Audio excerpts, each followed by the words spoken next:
Hello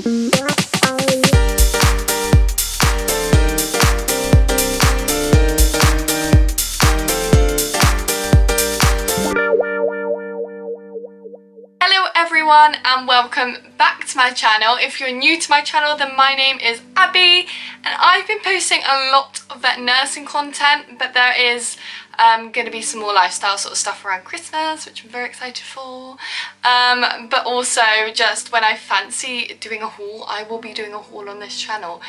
But I am a vet nurse and that takes up a large chunk of your life, so don't be alarmed if there is a lot of that too. So I have got my candle on, I've got my A sign on, not that you can see that because it is very bright outside, surprisingly, and also I have got my cup of tea in a little reindeer mug because I have actually put up a Christmas tree and I don't care what any of you think, because we've got nothing else to look forward to this year. I'm going to look forward to Christmas and it's nearing the end of the year, which means it's the only thing we have left to be looked forward to, really. Anyway, enough of my chatter. I am here today to do a Q&A and it's going to be nice and chilled. Go and get your cup of tea, sit down, relax. We are going to do this Q&A. So I asked on my Instagram, if you don't follow her, I will leave a link below and I also leave a little thing on the screen for you to see what my username is. I asked my Instagram if anyone had any questions.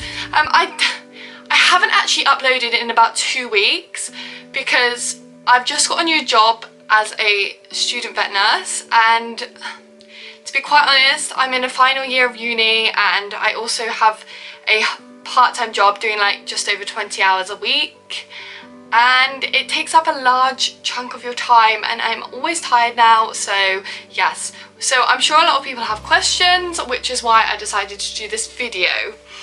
So we are going to get right into it. We are gonna just answer all your questions. So if you don't know, I have my hair coloured. It's like more of a natural tone now. It's got some brown going through and it just means that my roots aren't going to show so much. So my first question is from a girl called Maria. What is the difference between a veterinary technician and a nurse? She is studying to be a vet tech in Estonia. Not sure where that is, but very cool. So as far as I know, a vet tech is in the US and Australia and like places other than the UK. In the UK we are called nurses, vet nurses. I believe that a vet tech has less to do with the medicine side, and a vet nurse has a closer relationship with the vet surgeon and works very closely with them. I could be absolutely wrong, I am just taking a humble guess. I'm actually going to Google it because I'm not sure. So a vet tech in Australia, a vet technician, or sometimes referred to as a vet tech, must hold a bachelor's degree of veterinary technology to be considered for the career. This is often more of an academic path than an applied one, as there are generally very few clinical roles for veterinary technicians in Australian general practice veterinary medicine hospitals. Roles can be found mostly in emergency hospitals and specialist centres, where they may recognise the higher level of knowledge and support that can be offered by a veterinary technician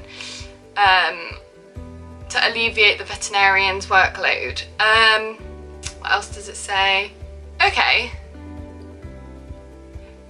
Vet tech is similar to that of a veterinary nurse. Instead of clinical focus, veterinary technicians can study a broad array of fields, including diagnostics, zoos, poultry, cattle or horse farms. That's what the internet says.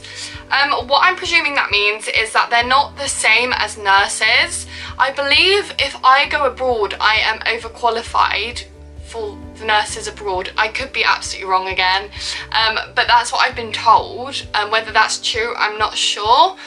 But I think that it means that you have less of a role in the clinical things, whereas a nurse has a larger role in the clinical side of things, and I presume it's just more theoretical. Please let me know in the comments, if you're a tech, what you actually do in practice, because I would love to know. It's not something I've actually caught up on, so maybe I'll read into that. So the next question is, what are your plans after uni? So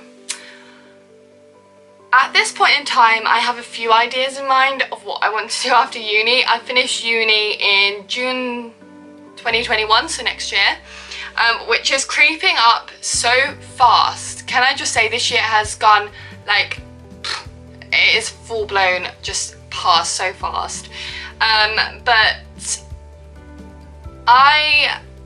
So what month are we even in? We're in November, so December, January, February, March, April, May, June. That gives me 7 months until I am a qualified veterinary nurse. That is insane. So at the moment I'm doing like my dissertation stuff, but after uni, I am hoping to move home for just a couple of months, and then hopefully the practice I'm in will offer me a full-time job. If not, then I will find a job that will offer me full-time, and I will start saving. Well, I am saving where I can as a student for a house deposit, but I want to get as much of a deposit as I can. So yeah, I want to be in a full-time job so I can save for that and make that my next goal after uni. But also in a few months after I've moved home, I want to move in with my boyfriend. So he's actually in a house at the moment and his contract doesn't end till September. So when his contract ends, I'm hoping, if all is well and he still cares a lot about me and he loves me and he still wants to put up with me, we will, fingers crossed, hopefully be moving in together. But yeah, I'm hoping to move in with my boyfriend and sort of start my life. I feel like when you're at uni, your life is just put on hold until you finish your degree. I don't know if other people that are at university can like agree with me, because everyone feels differently, but I definitely feel like my life, I've just had a really fun time at uni, and I now feel like I'm ready to be qualified and get out into the world and just experience new things, start my life with my boyfriend, you know. I'm at that age now, I'm 23, I want to be living with him, I want to just start my life. So that is my plan, I'm hoping. Get a full-time job, hopefully move in with my boyfriend and go from there, I guess. Yeah, that's scary. Next question is, did you need certain A-levels for your course? So I didn't actually do A-levels, I just went from school to college, and at college I did a diploma in animal management because I wasn't sure at the time what I definitely wanted, like 100% wanted to do, like I wasn't set in stone on anything at that time. So I went to college, did my diploma of animal management, and then I decided I wanted to be a vet nurse and went on to be a vet nurse. The only thing I would say is that you do need 5 A's to C GCSEs, and you also, that needs to include your maths and science. So you've got to have, yeah, your maths and science to be able to get onto my course. And also the biggest thing is definitely experience. You need experience in the field to even be considered.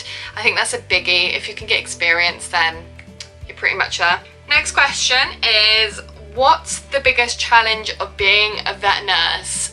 That's a hard question because there are so many, and I feel like that is the same with any job. But I think my biggest challenge is the stress and the pressure you are under.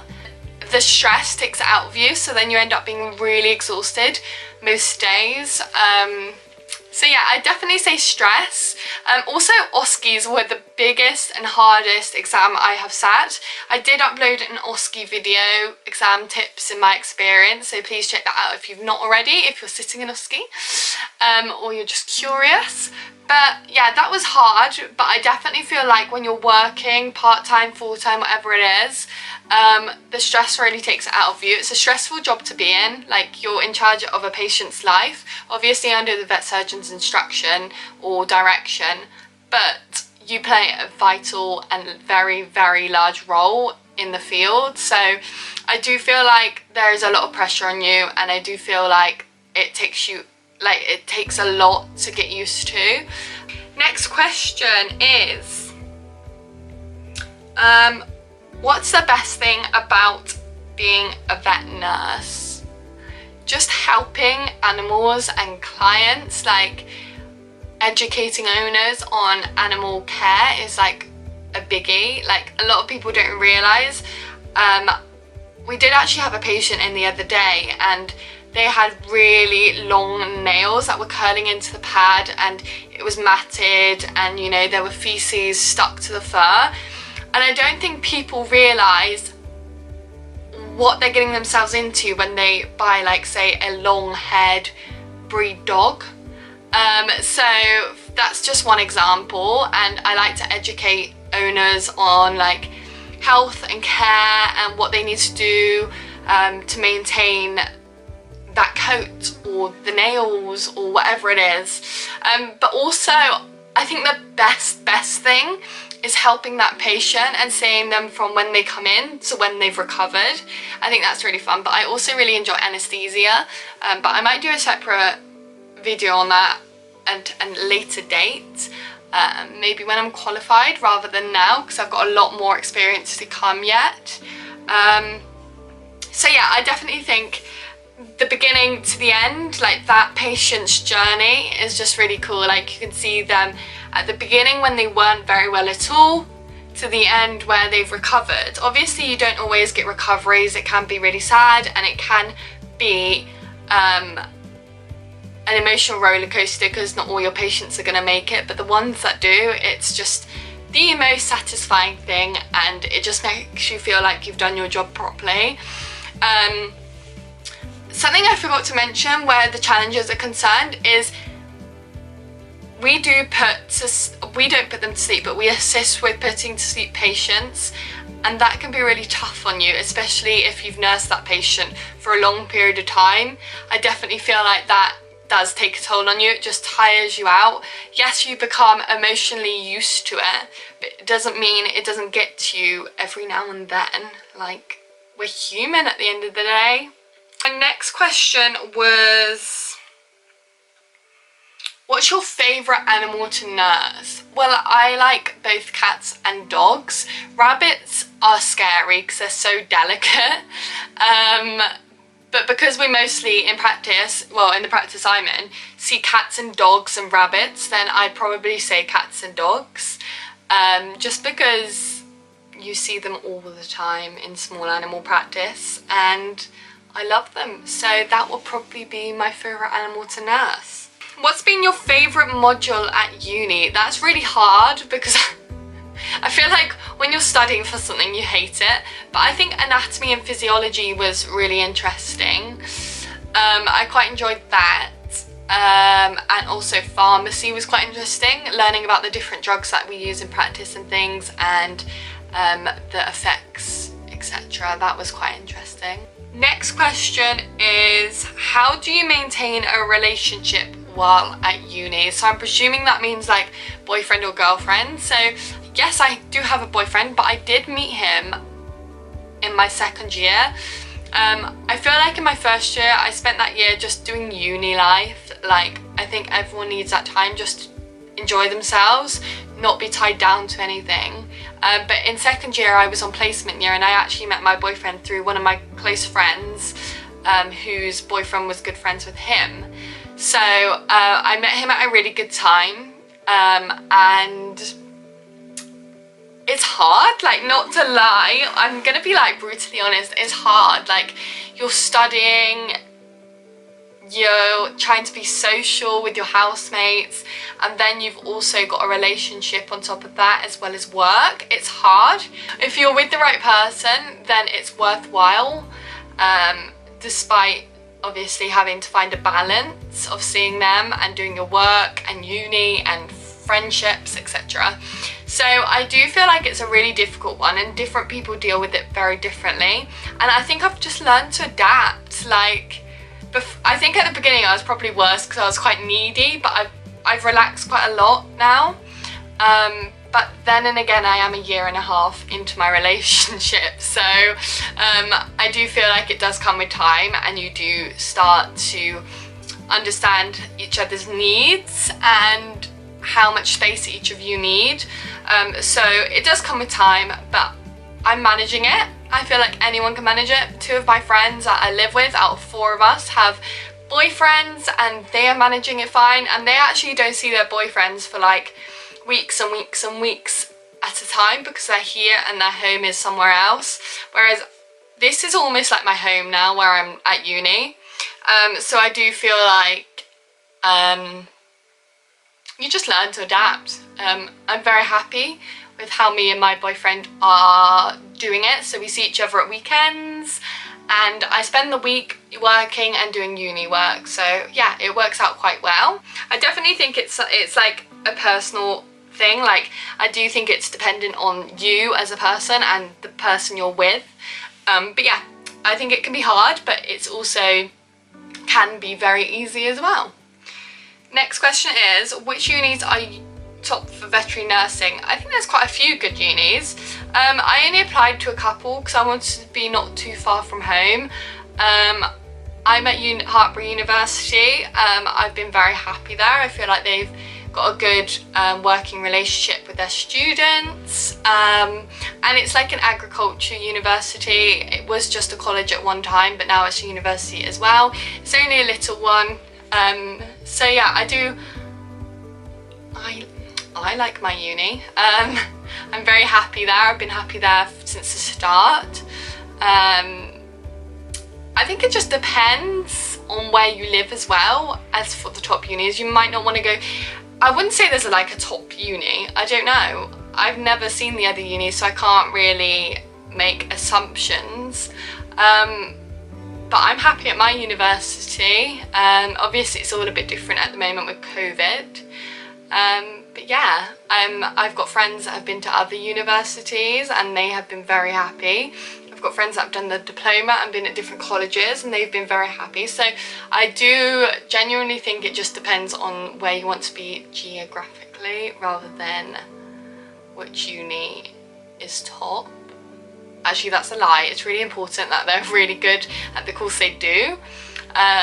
So yeah, I can only talk from my experience, and Harvey have been really good. Like they've always been very good to study at, for me. But other people might say differently. I'm not sure. But next question is, how did you pick which uni to go to? So I only played 2, 3. One of them I didn't get into, and 2 of them I was offered places at. I just forgot what I was saying then. And I just picked Harvey because I went to college there and I sort of wanted to go somewhere I was familiar of. I used to be really bad at staying away from home, so I felt like going somewhere I'm familiar of will be a lot easier for me, which it was. And to be honest, I've really enjoyed it, so I can't complain at all.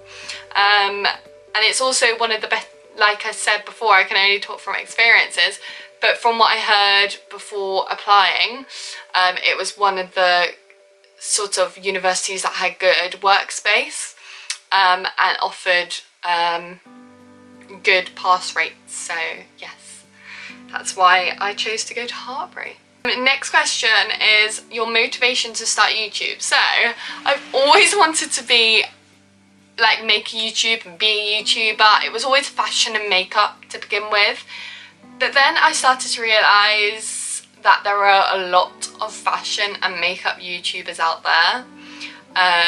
So it's a very competitive field to try and get yourself into. But like I said, I've always wanted to make one. The fact I have is like, wow, I didn't think I was going to ever do it.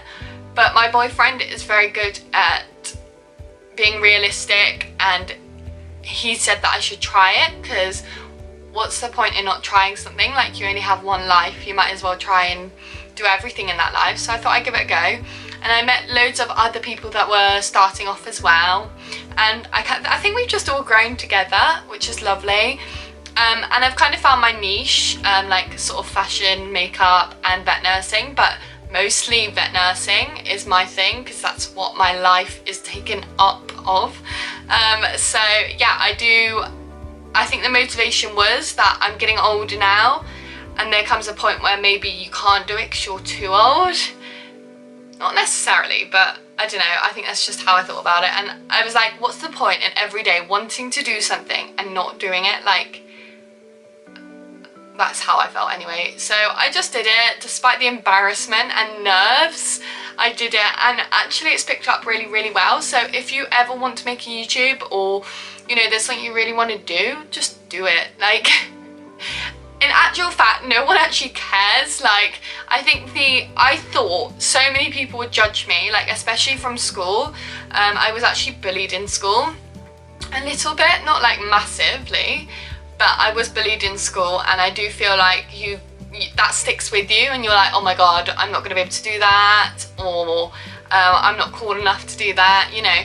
But actually, who cares? Like, just do it. If you want to make a YouTube, make a YouTube. And I did, and it's worked out. Like, yes, I've not got thousands of subscribers, I've not even got 1,000 subscribers, but I'm growing slowly, and the people that are watching me are growing with me, and also they're interested in what I'm doing.